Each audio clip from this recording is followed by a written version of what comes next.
अमीरुल मोमिनीन हज़रत उमर फ़ारूक रज़ी अल्लाह ताला अन्हा की अदालत आलिया में एक मुकदमा पेश हुआ।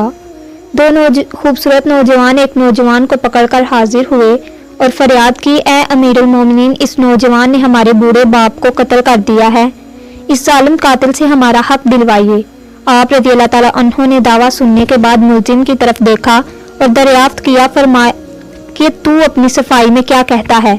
मुलजिम ने अर्ज की, हाँ अमीरुल मोमिनीन, ये जुर्म वाकई मुझसे सादिर हुआ है।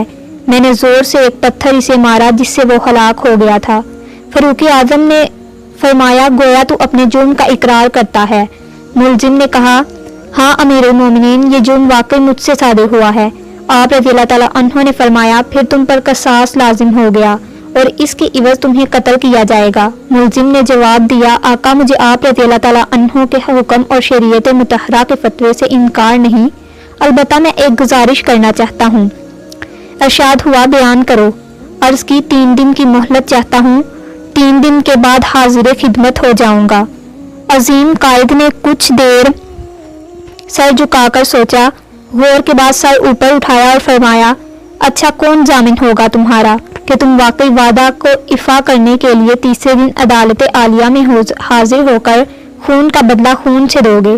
उमर फारूक रज़ी अल्लाह ताला अन्हा के इस इरशाद पर इस जवान ने राना ने पुरउम्मीद नजरों से हाज़रीन मजलिस का जायजा के बाद हजरत अबू ज़र गफारी के मुतदीन पर नूर चेहरे पर निगाहें गाड़ते हुए इशारा करके कहा, ये मेरी जमानत देंगे। खलीफा तो रसूल ने इससे दरियाफ्त फरमाया तो इन्होंने कहा, बेशक मैं जमानत देता हूँ कि नौजवान 3 दिन बाद तकमील कसास के लिए अदालत में हाजिर हो जाएगा। इस जमानत के बाद मुलजिम को छोड़ दिया गया। 2 दिन गुजर गए और तीसरा दिन आ गया। नाज़रीन, जलील कदर सहाबा और मशीरान खिलाफत दरबार में जमा हुए। दोनों मदई भी आ गए। हजरत अबू ज़र गफारी रज़ी अल्लाह ताला अन्हु भी आ गए और मुलजिम का बेकरारी से इंतजार होने लगा। जूं जूं वक्त गुजरता जा रहा था, सहाबा कराम रज़ी अल्लाह ताला अन्हा का इज़्तिराब बढ़ता जा रहा था, क्योंकि मुलजिम अभी तक नहीं पहुंचा था और वक्त करीब आ रहा था और सहाबा को अबू ज़र रज़ी अल्लाह ताला अन्हा की निस्बत परेशानी होने लगी।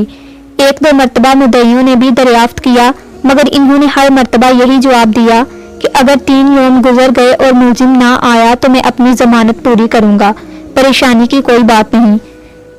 नाज़रीन, जब हाज़रीन परेशानी की इंतहा पर पहुंच गए और दहला देने वाले अंजाम के तसव्वुर से सहम गए कि अचानक एक तरफ से मुलजिम दरबार में हाजिर हुआ। इसका जिस्म पसीने से शराबूर था, चेहरे पर गर्द जम चुकी थी, मुसलसल भागने से इसकी सांस फूल गई थी। इसने आते ही इस्लाम किया और अर्ज की, अल्लाह ताला का जो हुक्म है बजा लाया जाए। अमानत की सपुर्दगी।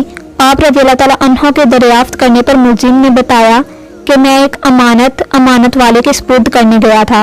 वाक़या यूँ है कि मेरा एक छोटा भाई है, वालिद फौत हो गया। मौत से पहले इसने मेरे पास मेरे छोटे भाई के लिए कुछ सोना रखा था और वसीयत की थी कि जब वो जवान हो जाए तो इसके सपुर्द कर देना।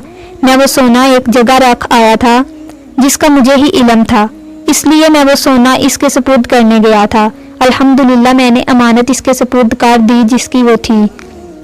अमीरुल मोमिनीन रज़ी अल्लाह ताला अन्हु ने अबू ज़र गफारी रज़ी अल्लाह अन्हु से पूछा कि आपने इसकी जमानत क्यों दी थी, क्या ये आपका वाकिफ था? इन्होंने कहा, मेरा इससे कोई ताल्लुक न था, सिर्फ ये बात थी कि जब इसने पुरुमीद निगाहों से मेरी तरफ देखा तो मुझे ख्याल आया कि अगर बड़े मजमा में भी मैं इसकी जमानत ना दूं तो कल क़यामत के दिन रब्बुल इज़्ज़त के सामने शर्मिंदा होना पड़ेगा। इतने आदमियों में इसमें से कोई भी इसका ज़ामिन ना बन सका, इसलिए मैंने इसकी ज़मानत दी। हालांकि मैं इसे बिल्कुल न जानता था, न मुझे ये मालूम है कि ये कहाँ रहता है। बस इसकी ज़ाहरी शराफत ने मुझे यकीन दिलाया था कि वादा का पक्का है और मैंने ज़मानत दे दी। ये बात सुनकर हाज़रीन ने महफिल अश्क आलूद हो गए। मुद्दईयों ने इल्तिजा की कि ए अमीरुल मोमिनीन, हमने अपने बाप का खून माफ़ कर दिया।